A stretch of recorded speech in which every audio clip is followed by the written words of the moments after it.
Hey everyone, Scott here to go Back to the Future, starring Michael J. Fox, Christopher Lloyd, Leah Thompson, Thomas F. Wilson, Crispin Glover, Claudia Wells, Billy Zane, and Casey Siemaszko, and directed by Robert Zemeckis.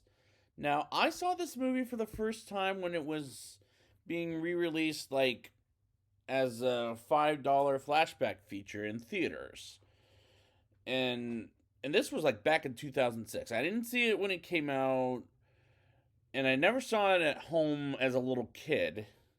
So this will probably be my, I don't know, fifth or sixth viewing. Not 100% sure, but I remember having a good time with it. We'll see if it remains true. Let's get into this movie.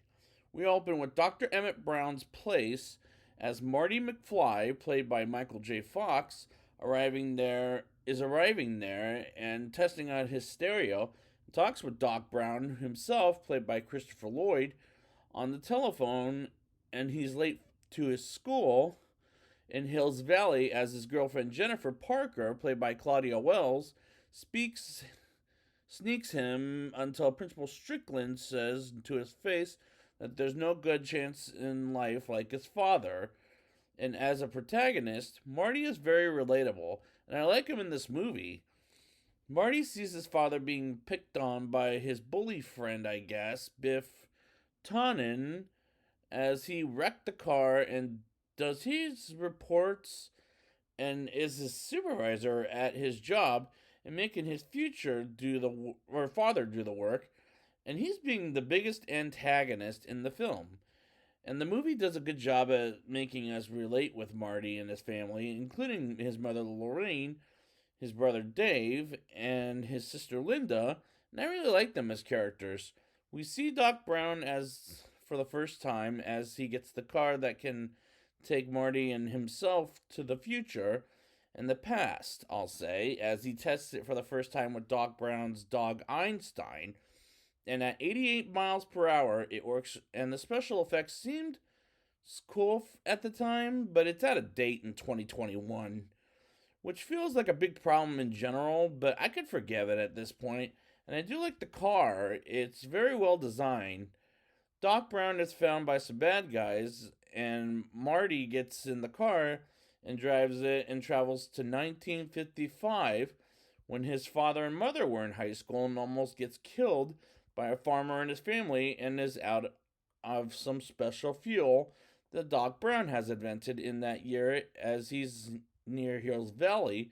And this is going to be a fun time for me, in my opinion. Marty goes in a diner and tries to call Doc Brown and suddenly bumps into a younger Biff Tannen, played by Thomas F. Wilson, picking on his father George as a younger man, played by Crispin Glover. The same exact way he does in the future, which is a good coincidence.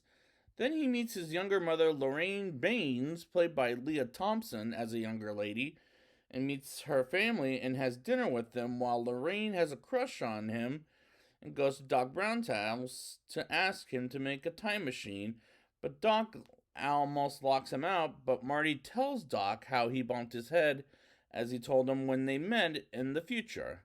Marty shows Doc his invention works and finds a way to build the machine as it won't work until Saturday, which is a little problematic, sure, but as Marty goes to the same high school he goes to in the future and introduces George, and the next scene you know, Biff harasses both George and Lorraine and Marty, and I really like these characters of George and Lorraine as these actors pull off these characters very well. Marty gets back to Doc Brown's place as Lorraine asks Marty out to the dance at the same day as when Marty goes back to the future and tells George about it, and the chemistry is great, and Doc Brown's line, "Great Scott," is quotable as it's famous, and I like how Christopher Lloyd says the line because it sounds brilliant coming from him. We get to the dance scene, and Lorraine gets comfortable and kisses Marty as Marty is nervous.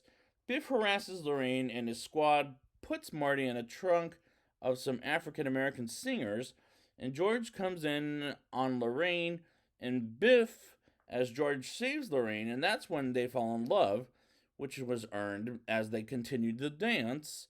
With the guitarist's fingers are broken, and he plays with them, and George almost loses the girl, or yeah, George almost loses the girl by letting a redheaded bully, or I should say a ginger boy, almost taking Lorraine away from him, but he luckily pushes him down before Marty disappears forever. Luckily, Marty plays a song from the future and is rocking out at the dance until things get awkward as he leaves and says goodbye and to George and Lorraine as they become boyfriend and girlfriend. And that's a sweet thing for Marty to get his parents falling in love with each other. And Robert Zemeckis does a good job with the chemistry and creating the character's charisma. Marty goes to Doc Brown as they plug in the time machine.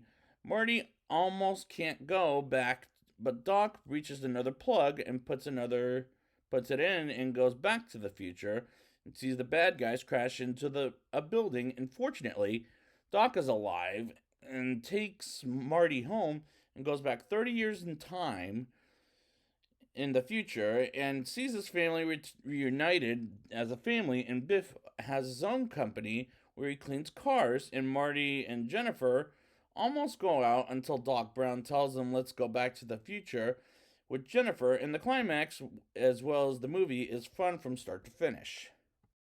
Now it's time for the rating. I'll give this movie a 8.3 out of 10. This movie is a lot of fun from start to finish, and I really, really relate and like the characters. The plot is very well done, as this movie is well made. The special effects are out of date in 2021, and I'll forgive the movie for that. And as I liked it quite a bit, and I look forward to watching this again in my future.